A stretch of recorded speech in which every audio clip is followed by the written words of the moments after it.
And welcome to the Ray Hanania Radio Show, brought to you by the U.S. Arab Radio Network and sponsored by Arab News, the leading English language newspaper in the Middle East at arabnews.com. It's Thursday, November 28, 2024, and this is Season 4, Episode 16. This week on the show, we discuss the truce that was declared by both Israel and Hezbollah in Lebanon.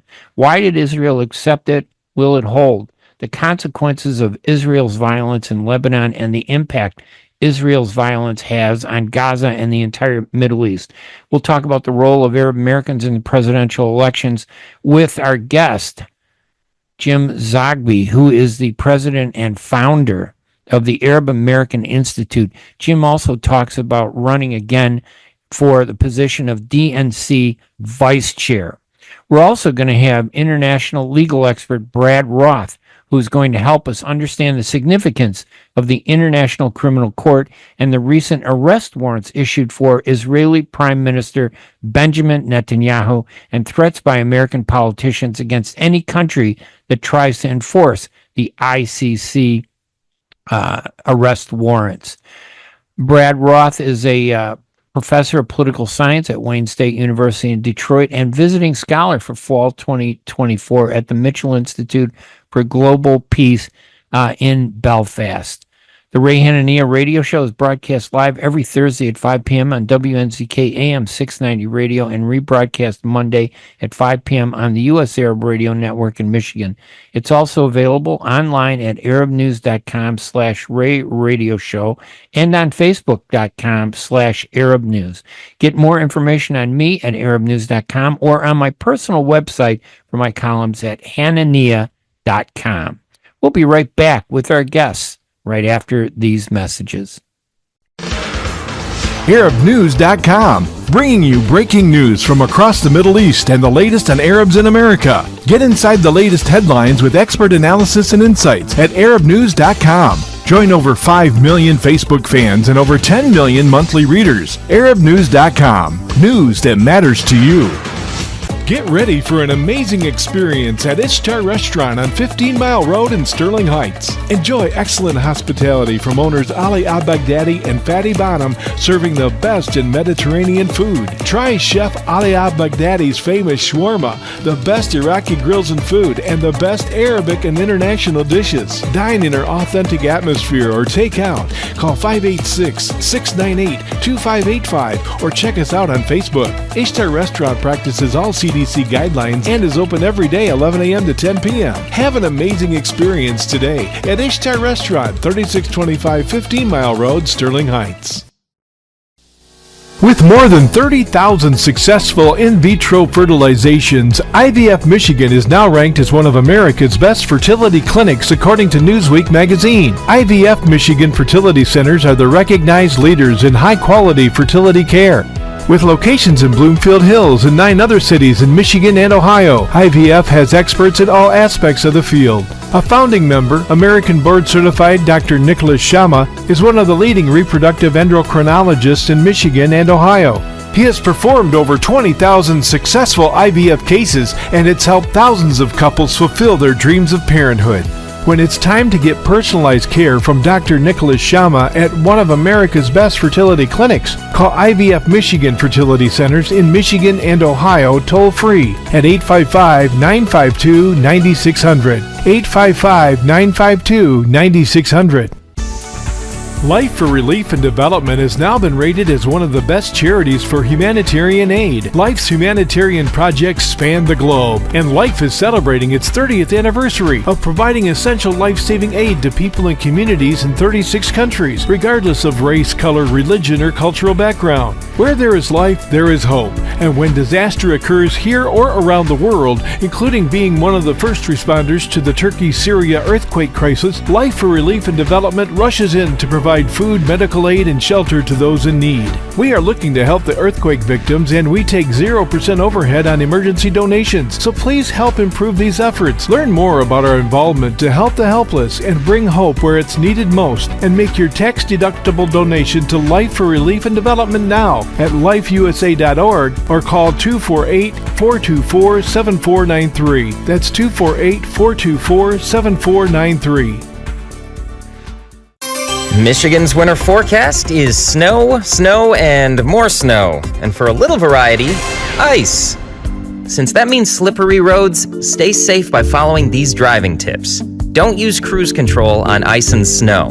Use turn signals sooner to give others more time to react. Keep your car's fluids, tires, and wipers well maintained. And most important of all, drive slow on ice and snow. A message from the Michigan Office of Highway Safety Planning. And now we want to welcome my guest, Jim Zogby. He is president of the Arab American Institute, done so much over the years in politics and building our community, giving me even direction, helped me to do what I do. Jim, we're always appreciative of the time that you take to help us understand some of the really complex and terrible issues that we sometimes face. Thank you, Ray. So we see this ceasefire, just so relief, at least partial relief, to see a ceasefire in Lebanon. But already the headlines this morning are a little frightening about the truce or the ceasefire breaking. Why did the Israelis agree to a ceasefire in this case? I mean, they won't agree to one in Gaza. Why in Lebanon? Are they being pushed, or what's the dynamics? Well, Lebanon never was the main arena. It's always been about the conquest of the land of Palestine for them. And I actually, one of the comments that Tony Blinken made was both surprising and infuriating when he said, well, it's great that we've got this. And he said Hamas was counting on Hezbollah. And that's why this war has lasted in Gaza so long. But now that they know the cavalry's not coming, they'll probably have to give up. And I thought, how dumb, how blindsided, how short-sighted, rather, can he be that he thinks that what's going on in Gaza is Hamas holding out for Hezbollah to rescue them?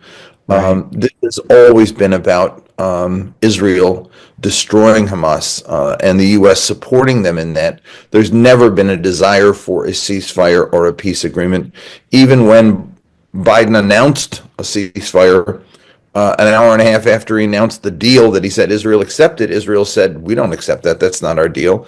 And Biden went to the UN, and I found it really quite distressing that he'd go to the Security Council and say, this is the deal, Israel's accepted it, knowing full well Israel hadn't accepted it, right? Got them to pass on. So there never really was an interest in a Gaza ceasefire. They want to liquidate resistance there, which they cannot do, not because it's Hamas, but because people aren't going to accept being dislocated permanently, which is what Israel wants to do, from the top third of the country so that Israel has a buffer zone and possibly new settlements. On the other hand, Lebanon was different. It was basically, quote unquote, defanging or taming Hezbollah, not because of Hezbollah. They don't really give a damn about Hezbollah or Lebanon. The question was Iran. It was the way of Iran saw Hezbollah as their ace in the hole. If something happened, all those missiles from Lebanon could fly. Hezbollah hasn't used those advanced missiles because Iran wouldn't give them the okay to do it. It's still the first line of defense, or the only line of defense Iran feels they have. But Israel now feels that Hezbollah has been tamed. Its offensive capability is reduced, and they could make a deal, but it's not really a deal. Right. It was the Lebanese have borne the biggest cost. They wanted this desperately.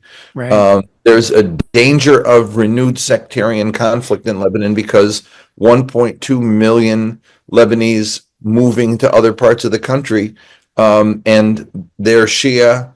They're moving into other areas. There's a bit of tension erupting. And the country, after all, has been on the brink for a long time. So I guess they needed it. Israel was like, okay, we've gotten what we want to get out of this. And the U.S. and French were pushing. But the terms of the deal are Israel's terms. They wouldn't even accept the French as overseers of the process unless the French agreed to not enforce the international court warrants against Netanyahu. And as we see today, Israel is shooting at Lebanese coming south to see what's left of their homes, saying that they are enforcing the ceasefire, which basically means that they see it on their terms and no one else's. And I find it really quite fragile and very dangerous. And I don't think we have a ceasefire in the real sense of a ceasefire. There's not two teams agreeing to stop. There's one team saying we got to stop. That's Lebanon. The other team saying we're going to continue if we need to and the way we want to. Is this a political thing? I mean, the intensity of the violence in Lebanon, the destruction of homes and buildings, and it's almost a mini reflection of what's happening in Gaza. Is it a political aspect to it? No, look, we've created a monster. The U.S. has created a monster, which has incredible offensive capability and no restraint, none. I used to compare Israel and the Palestinians to the spoiled child and the abused child. Israel's the spoiled child with unlimited destructive capability, and that's dangerous. And listening to Netanyahu after announced the ceasefire agreement, 7 fronts in this war, we've been victorious on all of them. Basically, he's announcing that they are the dominant force in the Middle East, and no one can stop them. And at some point, the U.S. is going to have to deal with the fact that they've created this monster that is capable of using its force at will, knowing that there will never be repercussions for it. Part of the ceasefire is an agreement that Hezbollah cannot and will not rearm. And if they do rearm, Israel will attack their shipments of arms. On the other hand, the U.S. agrees to fully rearm Israel and that Israel's able to move back to the capacity it had before the war. I think there's another reason why Israel wanted this now, and that is that their troops are exhausted. They've been fighting 2 fronts. Israel's never fought a war this long. They're already experiencing suicides and other forms of post-traumatic shock syndrome, post-traumatic shock that I think is, it's taking a toll on them and on their society. So, So the political consequences maybe for Netanyahu then in Israel. The pressure is on him. Although, didn't he use this really as a way to get away from his own indictments and charges and corruption? Well, certainly the war in Gaza is a part of that. And one reason not to end it is because if he ends it and Hamas is still there, which they most likely will be, he'll lose his government. He can't do a deal there. I think the Lebanon one is different. Like I said, there is no Israeli ambition to control or to settle in Lebanon, even though you hear people talk about that.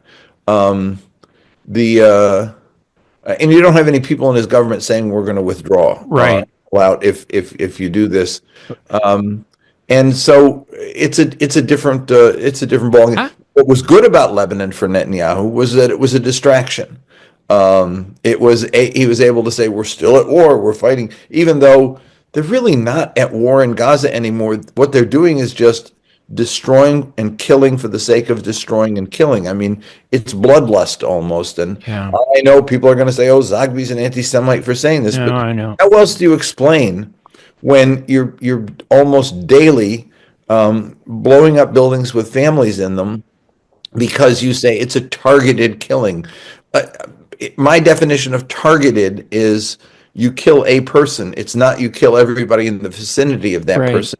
And they're getting away with it. I always try to explain to people here that if you have a criminal in Chicago that runs into a home, do you blow up the home to get the criminal and say, oh, it's a criminal's fault that 5 families died with him? It's just a horrible thing. But in all the intensity, the fact that there's no restraint, creates a concern, doesn't it, that this may not end? This could be the new norm. It creates a concern for us, for people who have compassion, for people who have understanding of humanity. But what you're basically seeing play out is what Israel says happened on October 7th every single day in return, with no concern. And there are issues that we don't know that we know very little about. For example, the almost 10,000 people who've been arrested without trial or charges since October 7th, and the treatment being meted out to them, the numbers of them who have died, what the Israelis themselves acknowledge has been mass rape of those prisoners. Rape, that is to say, sexual violation with objects, not, and it's like I ran the Palestine Human Rights Campaign in the 70s and took testimony from prisoners. The stories were grotesque. The London Times did an incredible review of these cases. It was absolutely disturbing to see what Israel was doing, but now they're doing it to thousands, and no story at all, no reporting at all. So I think what you have is, the evil that's in all of us that we have to restrain. You watch something happen and you say, I'm so mad I could, whatever. But now you have an entire military and political leadership not only saying it, but doing it, and nobody there to stop them. Nobody there to say there are laws, there are norms, there are ways of behavior that are acceptable and unacceptable. You've gone over the edge here. And that's what they're doing. And I think it's very difficult once that happens to pull it back. Can you look forward and see a prediction of what could be happening, or is this just going to be endless? I don't know how it happens. I don't know how it changes. I mean, one of the things that when I was working in the West Bank, Gaza, Jerusalem in the 90s, that project that Vice President Gore had been running with former Congressman Mel Levine, we would meet with Israelis, and there was a peace movement in Israel that was real. Right. And they'd say, as the years went on, they'd say, if your government does this and tells them to stop doing that, it'll strengthen us. Well, we went decades not telling Israel to stop, and that's where the sense of impunity and the spoiled child gets. The result is that the peace movement in Israel is dead. It doesn't exist. Right. There are a handful of people on the Israel side who say we shouldn't be doing what we're doing. The majority, and when they say, Netanyahu's the problem, he's not the problem. He's just a manifestation of the problem. You cannot, even in all these election polling that gets done, you cannot come up with a sufficient number of members of Congress, of the Knesset, that will support an alternative policy.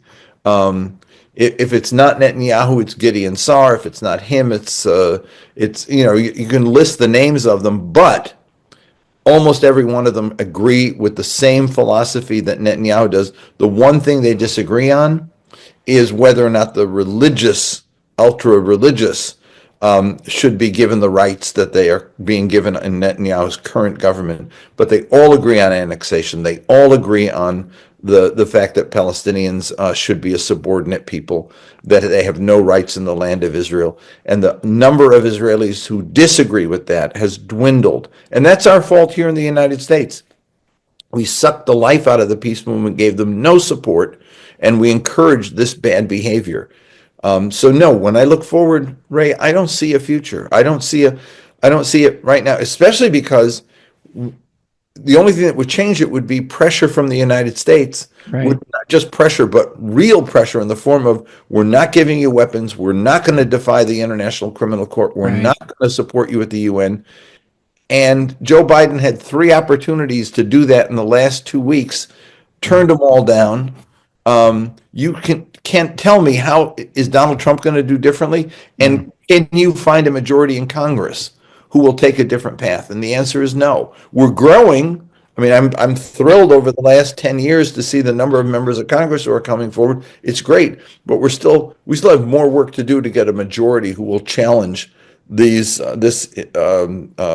view of not just tolerance, but almost encouragement for Israelis' bad behavior. When we look at Israel, there's so much hate coming out of the government towards Arabs, and it's slowly, I don't know if it's slowly, but it's being reflected here in American politics. People will just say threatening things if you're an Arab in office. I mean, this weekend, some guy running for Congress or the Senate in Florida threatening, Rashida Tlaib and Ilhan Omar, and every day we run into that. And just a final question on Gaza or on Lebanon. This isn't going to change anything. I mean, it seems like it's just going to make it worse. Even when this conflict ends, if they do end in Lebanon and Gaza, the anger, the animosity, the loss of life, the vengeance, they're fueling something that's going to be even worse for Israel, won't it? The years from now? Yeah, but I don't. Yeah, It's a mess. It's a mess, and the worst instincts have been encouraged. The worst views here have been not just tolerated, but found an audience.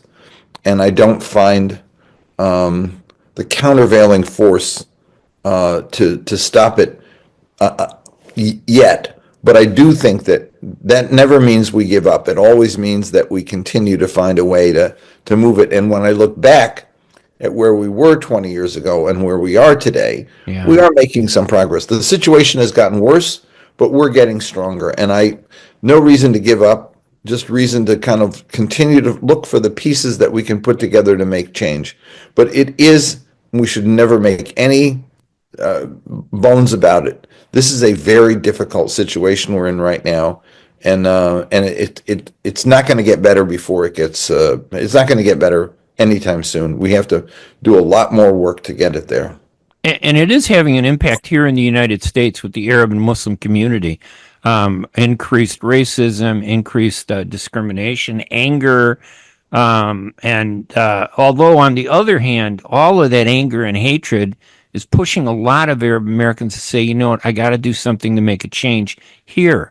Before we were always focused on the Middle East. Today, and more allies than we ever had before. Really, more allies than we ever had before. Do you see that change? This whole scenario changing for Arab Americans? I do. In a positive way. I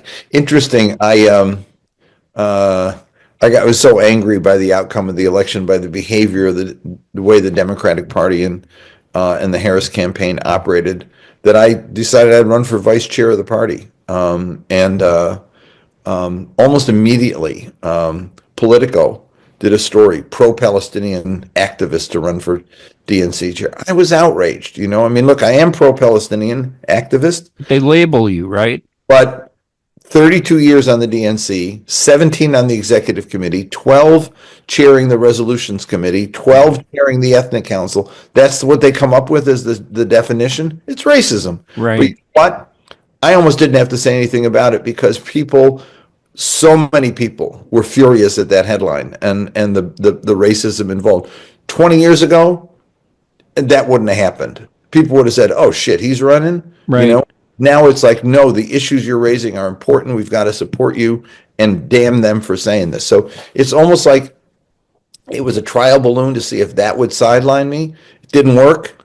Now they'll have to find something else. Maybe the fact that I was on Ray Hanania's radio show, maybe that'll. What do you say to Arab Americans that they're energized and want to make a change? It seems like I see a focus shifting. They're concerned about the Middle East, but they more and more realize that they got to make a change in this country if you're going to try to make a change in the Middle East. First, do you see that premise that I just said, or am I wrong about that? And two, absolutely. Look, I always talk about the fact that in the late 80s, I was before the Bethlehem Society, and there was a discussion, myself and the PLO rep, and he was talking about the UN. We went to the UN. We had a Security Council resolution, and we one veto. And we went to the General Assembly, and we had 140 votes, and only 7 against us. And so we're going to go back to the UN this September. And I said, guess what? The problem is here. It's not at the UN. Right. The problem is that one vote at the Security Council. And unless we spend our energy figuring out how do we change the politics here to get rid of that one vote and to change that one vote, nothing's going to change at all. It's not, the Palestinians have never been fighting Israel. They're fighting Israel and the United States. And the way to do it is politically do it. And I saw more money raised for Palestinian supporting members of Congress than ever before. Sure, dark money won the day in a couple of races, but we raised a ton of money for a lot of other people, and we won some races. AIPAC didn't win them all. We won a lot of them, and there's resentment for dark money. One of the things on my platform running for DNC Vice Chair is to get rid of dark money, and more people agree with that. So I think that there is a pathway here. It's not easy. It's a long one. It's a hard one, but there's no other way forward. If we don't change here, nothing changes. And is that DNC campaign on yours, is that continuing or did it stop? What's the status of that? We haven't started yet. I mean, the rules don't get announced for the election until 2 weeks from now. All right. Then it'll be a 6-week campaign till the end of January, and I'm in it for the long haul. I don't know if I'll win. Don't care if I win as much as I care.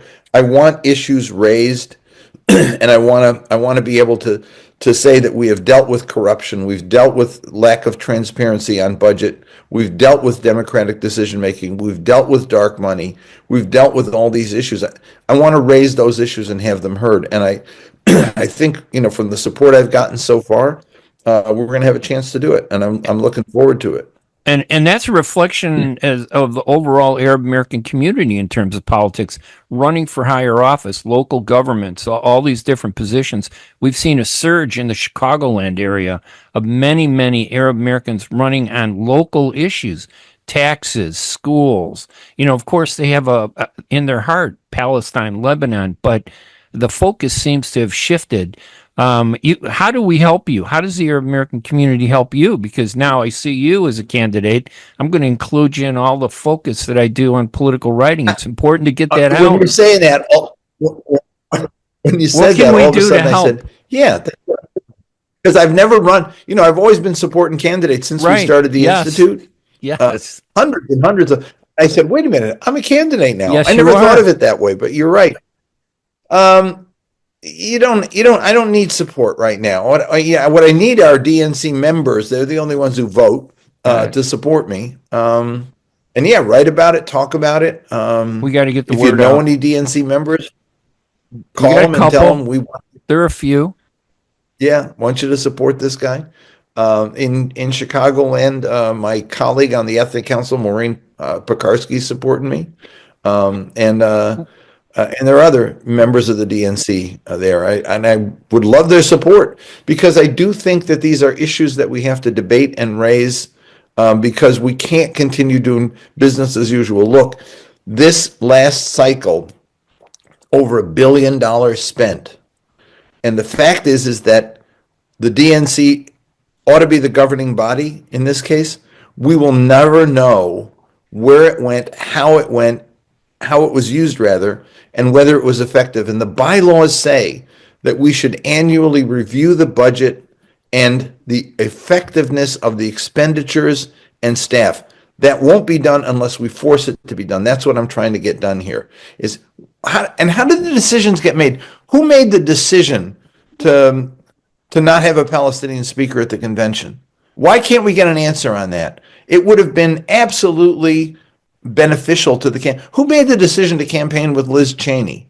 Who made the decision to not go out and campaign actively with white ethnic voters and thought white ethnic voters, we just throw them away, we don't need them, we'll get this and that. I mean, there are decisions they made that were absolutely horrible, but we'll never debate those. We'll never have an internal review unless we commit ourselves to it. Otherwise, what happens is that the same people who blew this one will be back in 4 years and doing it again, because the group of highly paid consultants who come into these operations, they never lose an election. They make their money, and they come back again. Even if they've lost, they keep coming back. It's sort of like what Ben Rhodes says about the foreign policy blob, the same cast of characters who've screwed up for the last couple decades and don't get the fact that the world has changed. They just keep being the ones who get recycled in this foreign policy mill. It's the same with the political consultants. They're still thinking of a politics that doesn't exist. For example, just on Gaza, when I would say to them, this is not just about the Arab vote in Michigan. Look at the polling. Look at the polling. Right. You have a significant number of young people, of Black, Latino, and Asian voters who say this issue matters, and how the administration is or is not dealing with it matters to us. It was an issue that really cut a large swatch of voters and made them very depressed about what Democrats had to offer. And all Donald Trump has to say is, when I'm president, there'll be peace. And some people gullible enough to believe it, but we didn't even say that. Right. We didn't even say that. Why nobody went to the Arab community other than Donald Trump? Why wouldn't Harris go and meet with the Arab community in Michigan? Well, they say, well, she was afraid of that. No, the consultants were afraid. She wasn't afraid. Right. And the consultants they're risk averse, they're unimaginative, and they're never held accountable. And that's something that's got to change. Jimmy, this is a great story, so I got to get it out before you do. Tell me again why you're running for DNC. Just a summary of why it's so important and what can you do. I've been on for 32 years, and over the years, I've raised issues over and over again, either through my time on the Executive Committee or my time on the Unity Reform Commission or my time on the Resolutions Council. And they're issues that have to be talked about, especially after this election. When I see we went through $1 billion and are in debt, and I know that there will not be accountability for where it went, how it was used, and whether it was effective or not, and that the people who made that money and ran will be back again in 4 years to do it all over again. I decided I had to raise these issues about accountability, transparency, democratic decision making, and involvement of people. That, right now, when I grew up as a kid, right, my mom was a precinct captain. We'd go walking precincts. And then she'd go to ward meetings, and she'd bring the concerns of people to the ward leaders. That doesn't exist anymore. It's like being a Democrat today. Yeah. All it means is you're on an email list, getting begged for money. You're on a text message list. You're on a hard mail list. You're on a phone list. But you don't have any say. You're not engaged other than give me money. And so the result is that there really isn't a party in that sense. It's a closed shop of people who are, in some cases, lucky enough to be on it. In other cases, they make money off of it. And so I want the party to be open, transparent, democratic, accountable. And so I decided, after waking up the day after the election depressed, I got mad in 10 minutes, and I said, I got to do something about this. You have to. And I know that the media is going to be like superficial and say, oh, this is about the Middle East, but it's really not about the Middle East, is it? It's about our system, our political system. It's about whether or not we have an accountable democratic system, or whether or not it's just about big money. And if it's big money and consultants, then it's not worth it.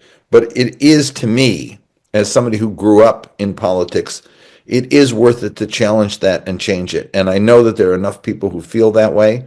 And I just hope that we can create enough energy to have a real debate about our future. I know, for example, on dark money, do we want billionaires, Republicans, to be pouring money into Democratic primaries because they don't like the candidates who are running and they have their own favorites?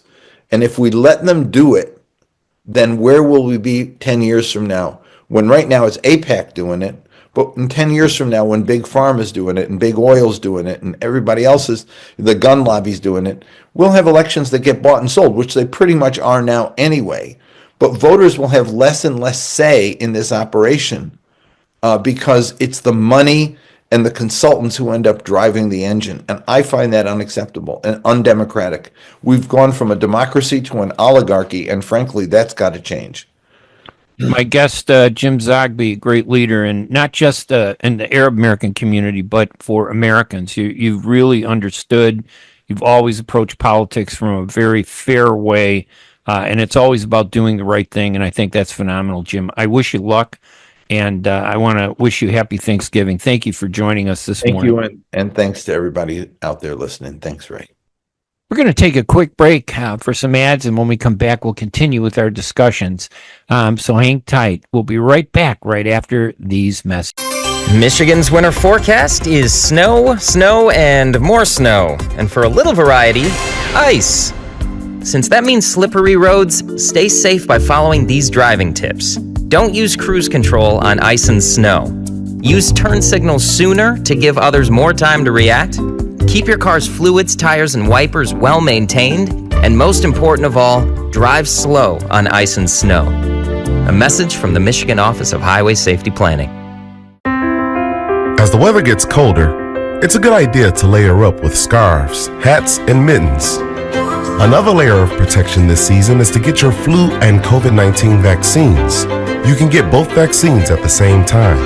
Talk to your healthcare provider or learn more at michigan.gov/COVID-flu-RSV and layer up for some added peace of mind. A message from the Michigan Department of Health and Human Services. ArabNews.com, bringing you breaking news from across the Middle East and the latest on Arabs in America. Get inside the latest headlines with expert analysis and insights at ArabNews.com. Join over 5 million Facebook fans and over 10 million monthly readers. ArabNews.com, news that matters to you.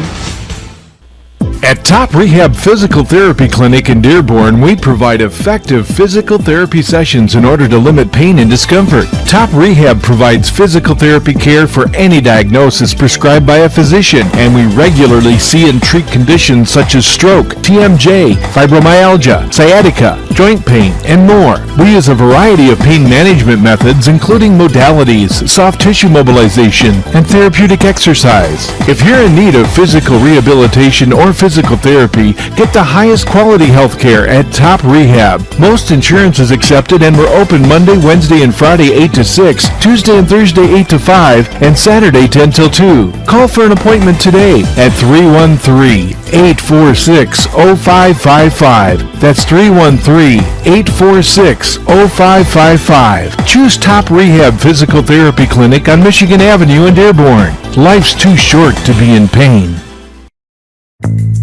Hey Michigan, let's think beyond the sink and learn where the water your family drinks every day comes from.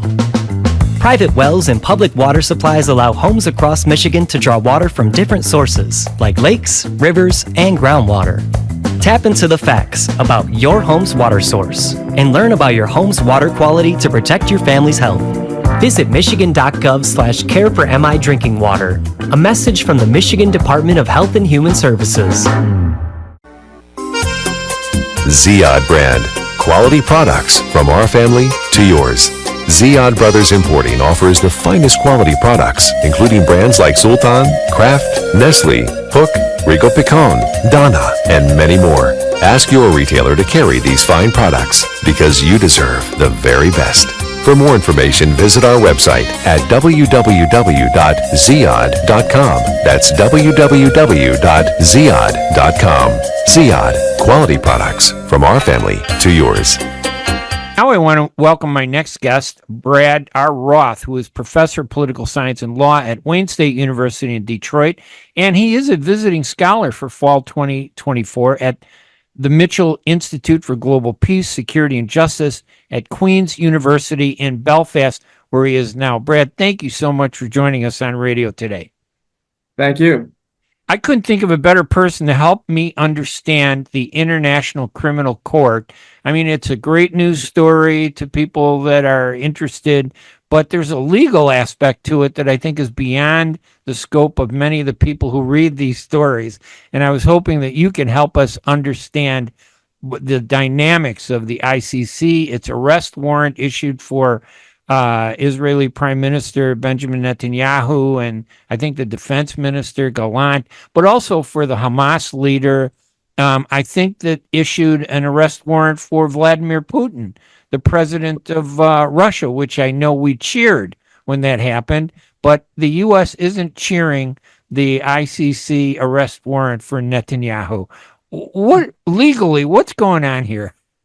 Well, hard to know where to begin. The United States has a rather fraught history as far as the ICC is concerned. The United States has been, in some respects, in the forefront of international criminal justice, of course, going back to the origins of the Nuremberg trials and the Tokyo trials. So the United States is certainly well acquainted with these kinds of processes and championed the creation after the end of the Cold War of two international criminal tribunals to deal with the conflicts that were occurring in the early 1990s in the former Yugoslavia and in Rwanda. And that was really the revival of international criminal justice, which had been in a kind of deep freeze between the end of World War II with the onset of the Cold War and then until the end of the Cold War. So you start to actually get a substantial amount of international criminal law jurisprudence, particularly coming out of the Yugoslavia Tribunal. And so there's been a substantial amount of development of international criminal law in this period in terms of the details of how the law applies. Various aspects of the law are attributable to treaties. Other parts of the law are attributable to what's called customary international law, which are patterns of practice of states backed by a legal consciousness among state actors of a sense of obligation to conform to those patterns. So, and those are frequently manifested in international declarations by the UN General Assembly and other such bodies. So in the late 1990s, there was negotiation to create a permanent international criminal court.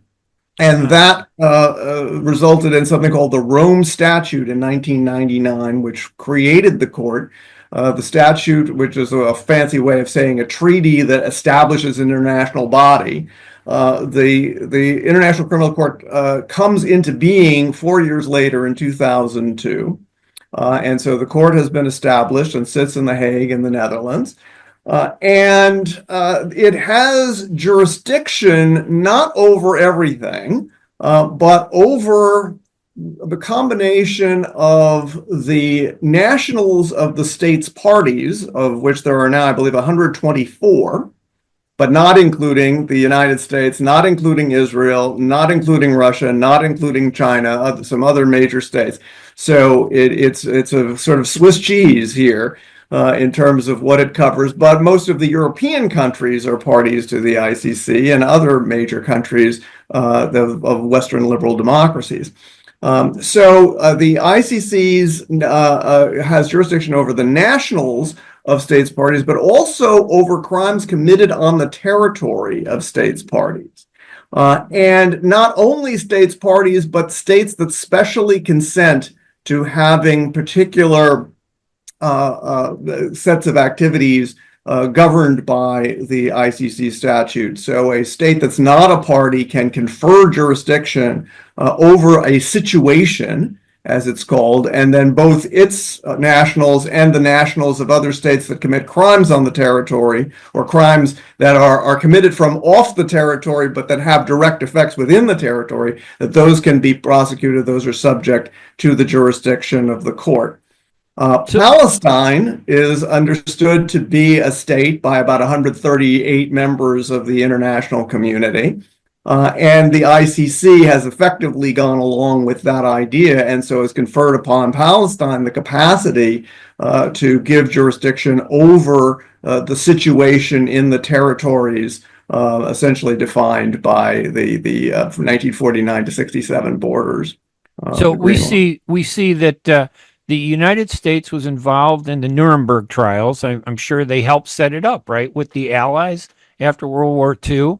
And then you pointed out that they were involved in setting up a similar court, international court, during the war in Serbia, which did a lot to, identify war crimes and stuff.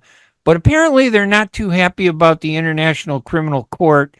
And a cynic might say it's because the U.S. and these big nations don't control it, and they know they may be subject to it. Is that what the issue really comes down to? Well, I think it's fair to say that. The issue initially arose during the George W. Bush administration. The Clinton administration was involved in the negotiations for the International Criminal Court, but it was very clear that the Senate was not going to supply the votes needed. You need 2/3 of the Senate to be in accord for the consent to the ratification of the treaty. Clinton administration understood that would not happen. The Clinton administration did, however, at the very end, sign the draft of the ICC statute, and that has certain minor legal ramifications, but was really just a way of keeping the United States in the game in terms of being able to participate in discussions. When the Bush administration came to power, though, John Bolton, a key figure in the Bush II administration, who had long been an enemy of the International Criminal Court, effectuated what was known as the unsigning. So the United States repudiated its signature on the ICC statute. So not only has the United States not ratified, it also is a non-signatory now. And what that means is it does not incur an obligation to avoid impeding the object and purpose of the treaty. The key issue was whether the United States would be violating its international legal obligations by seeking to frustrate the operation of the court. By having signed the draft, it incurred that obligation. By unsigning the draft, repudiating its signature, it is now unencumbered by that. The International Criminal Court, do they govern by their own special international rule of law, or is it the international rule of law that everybody allegedly says they embrace? I mean, is there something about their law that is different from American embrace of international law, or is it purely, hey, you can prosecute anybody you want, just don't prosecute our people? Yeah. Well, again, it's a question of jurisdiction. So in principle, if U.S. forces commit war crimes or are plausibly alleged to commit war crimes within the territory of a state that is either party to the ICC statute or has conferred specially jurisdiction over the situation, then U.S. forces can be subject to the jurisdiction of the ICC. The United States has always objected to that, but they've never had very good grounds for objecting to it. So that's one of the aspects of all of this. And of course, Israel as well is not a party and denies that Palestine is a state, and therefore denies that Palestine has the legal capacity to confer jurisdiction over these territories to the ICC. That's one of the bases for Israeli contestation over this, although very unpromising, I have to say. I think it's pretty well established among people who are sort of engaged in these matters that Palestine is going to be seen as counting as a state for purposes of the effectuation of jurisdiction. Is there another alternative court? I mean, for those countries that refuse, to sign, and I understand what you're saying, you sign the statute, you abide by it, and if something happens in the territories of those abiding states, then the ICC then may or may not take action on it. But does the U.S. and Israel and other countries, do we have another international court that we can go to? Or is this the only international criminal court? Well, it's the only international criminal court that would have any effect because, in principle, there are, of course, these other tribunals that are created from time to time through Security Council resolutions. But, of course, the United States can veto those resolutions. And so there was actually an issue with the Yugoslav tribunal as to whether the United States forces that engaged in the bombing of Serbia in 1999 might be held criminally accountable. And there was a sort of investigation by the Office of the Prosecutor, and many of us are quite critical of how that investigation was undertaken. Ultimately, a decision was made not to go forward to try to go to a full investigation of the United States for that. You can draw your own conclusions about why it is that a body so heavily dependent on U.S. support and funding and assistance with investigation and so forth might be reluctant to take action against the United States. But what there is residually is the capacity of each state to exercise what's called universal jurisdiction over international crimes. And so there's a specific subset of acts that count as universal jurisdiction crimes in the international system. Some of that is a result of treaties like the Geneva Conventions. Some of it is a result of what's called customary international law, as I've mentioned. So, for example, a torturer is an enemy of humanity and can be prosecuted in any court in the world, regardless of where the torture took place, regardless of the nationality of the torturer or the nationality of the victim. So that could always occur. It's very rare that this is going to occur with someone from an influential state. Usually the people who end up being subjected to these kinds of processes effectively are people who are from weak states and defeated regimes. But it does have some influence in the sense that how many, I think, 130 nations or whatever have signed the ICC Rome statutes? Yeah, so about 124 have ratified. There's a little bit of a difference between signing and ratifying, and your listeners probably are not going to be very interested in that detail. But they to be a party, to have ratified the treaty, is what makes you subject to the nationality jurisdiction. But again, you're also subject to the territorial jurisdiction of other states that have consented to that jurisdiction. Now, there's a further set of issues involving immunity, and there are two different kinds of immunity. One has to do with immunity that's a kind of substantive immunity that has to do with the actual conduct that you've engaged in, where that conduct is within the scope of your official capacity as a state agent. Right. And that sort of immunity, by and large, does not exist for crimes.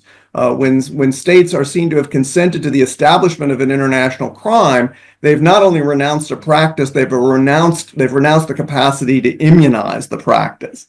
That's a sort of short form of this. It's a little more complicated than what I've said, but that's basically the concept. There's another kind of immunity that pertains to individuals insofar as they are engaging in diplomatic activity. So ambassadors under a specific treaty, the Vienna Convention on Diplomatic Relations, but also heads of state, heads of government, and foreign ministers under customary international law are immune as long as they remain in office. And this is an issue that pertains both to Putin and to Netanyahu. There is a substantial argument that a party that has a state that has not joined the ICC statute has not waived the immunity. And therefore, there is reason to believe that the customary international immunity for those particular figures, while they remain in office, continues to immunize them from being arrested. That's, at this point, I think, sort of a minority view in international law, but I think it's a reasonably well-rounded one. The ICC itself takes the position that it has the right to arrest these people by their own interpretation of customary international law and their own interpretation of the ICC statute. It is possible plausibly to contest that position. The ICC is sort of a judge in its own case in this regard. And just one final question then, Brad, and we're talking with Brad Roth. He's a professor of political science and law at Wayne State University in Detroit and visiting scholar for fall 2024 at Mitchell Institute for Global Peace, Security, and Justice at Queen's University in Belfast. That final question is, member states, those 124 member states, if somebody where an arrest warrant has been issued for enters one of those states, are they legally obligated to arrest them? Or is it up to them to decide whether they want to arrest them or not? Well, they're legally obligated under the terms of the ICC statute to arrest them. And then the question of whether the problem is that a state may be bound by the treaty to engage in the arrest, and may be bound by customary international law to not engage in the arrest. And those domestic courts would have to deal with that question.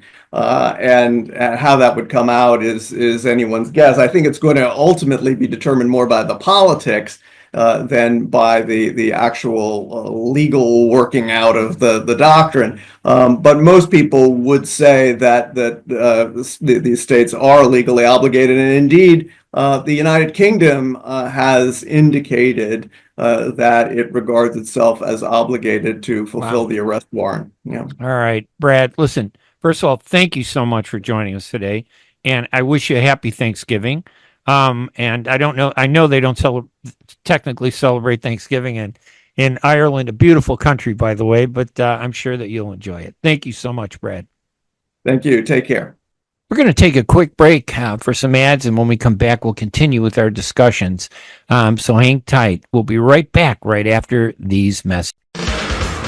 ArabNews.com, bringing you breaking news from across the Middle East and the latest on Arabs in America. Get inside the latest headlines with expert analysis and insights at ArabNews.com. Join over 5 million Facebook fans and over 10 million monthly readers. ArabNews.com, news that matters to you. Get ready for an amazing experience at Ishtar Restaurant on 15 Mile Road in Sterling Heights. Enjoy excellent hospitality from owners Ali Al-Baghdadi and Fatty Bonham, serving the best in Mediterranean food. Try Chef Ali Al-Baghdadi's famous shawarma, the best Iraqi grills and food, and the best Arabic and international dishes. Dine in our authentic atmosphere or take out. Call 586-698-2585 or check us out on Facebook. Ishtar Restaurant practices all CDC guidelines and is open every day 11 a.m. to 10 p.m. Have an amazing experience today at Ishtar Restaurant, 3625 15 Mile Road, Sterling Heights.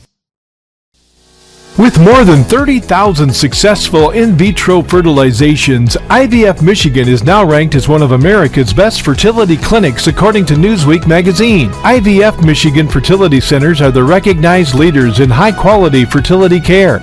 With locations in Bloomfield Hills and 9 other cities in Michigan and Ohio, IVF has experts in all aspects of the field. A founding member, American board-certified Dr. Nicholas Shama, is one of the leading reproductive endocrinologists in Michigan and Ohio. He has performed over 20,000 successful IVF cases, and it's helped thousands of couples fulfill their dreams of parenthood. When it's time to get personalized care from Dr. Nicholas Shama at one of America's best fertility clinics, call IVF Michigan Fertility Centers in Michigan and Ohio toll-free at 855-952-9600. 855-952-9600.